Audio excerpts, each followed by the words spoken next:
एक समय का बात है, एक आदमी ट्रेन से कहीं जा रहा था। उसके पास कीमती हीरो की पोटली थी। उस आदमी को 2 दिन और 2 रात ट्रेन में बितानी थी, क्योंकि उतना उसका सफ़र करना था और उससे कहीं पहुंचना था। सफ़र के पहले ही दिन एक चोर की नज़र उस आदमी के हीरो की पोटली पर पड़ गई और चोरों ने दिमाग लगाया और बड़ा सा बैग लेकर उस आदमी के पास जाकर बैठ गया और उस आदमी से मीठी मीठी बातें करने लगा। चोरों ने सोचा कि रात में जब सब सो जाएंगे तो मैं चुपके से उठकर उन हीरो की थैली को चुरा लूँगा। ये सोचकर चोर बड़ा ही खुश हुआ। जब शाम का वक्त हुआ, 7 की 8 बज रहे थे, तब चोर ने सो गया, क्योंकि उसे रात में जगना था और हीरो की पुतली को चोरी करना था, इसलिए वो जल्दी सो गया। जब इस आदमी की सोने का वक्त हुआ, उस आदमी ने चुपके से अपनी हीरे की पुतली अपने बैग से निकालकर उसी को पास जो आदमी सोया था, जो चोर है, उसके बैग में डाल दी। ये सब करने के बाद वो आदमी आराम से सो गया।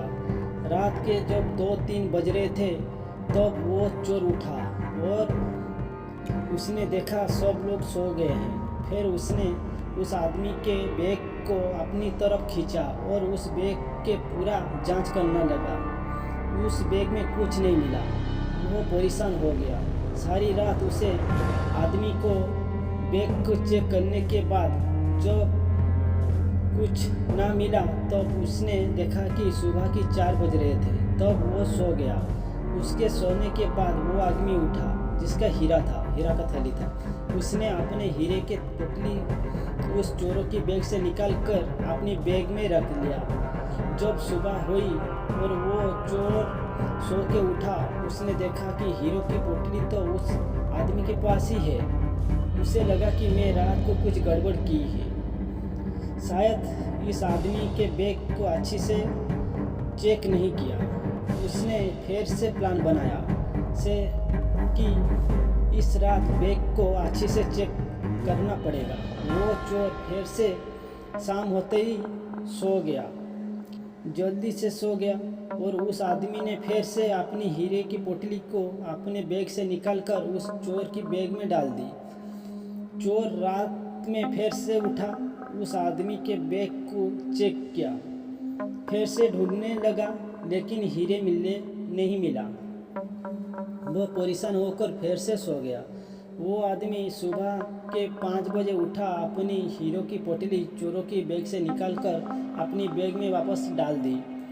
उस सुबह हुई, स्टेशन आ गया। वो आदमी स्टेशन पर उतरा तो चोर उसके पास आकर कहने लगा, मैं ज़िंदगी में कभी चोरी नहीं करूँगा, बस मुझे इतना बता दो कि हीरो की पुतली रखी कहाँ थी। अरे मूर्ख, तू अपना सुख दूसरों की तरफ ढूंढ रहा था। अगर तू खुद के अंदर झांकता तो चोर नहीं है, मालिक था। वो हीरे की पुतली तेरे ही पास थी।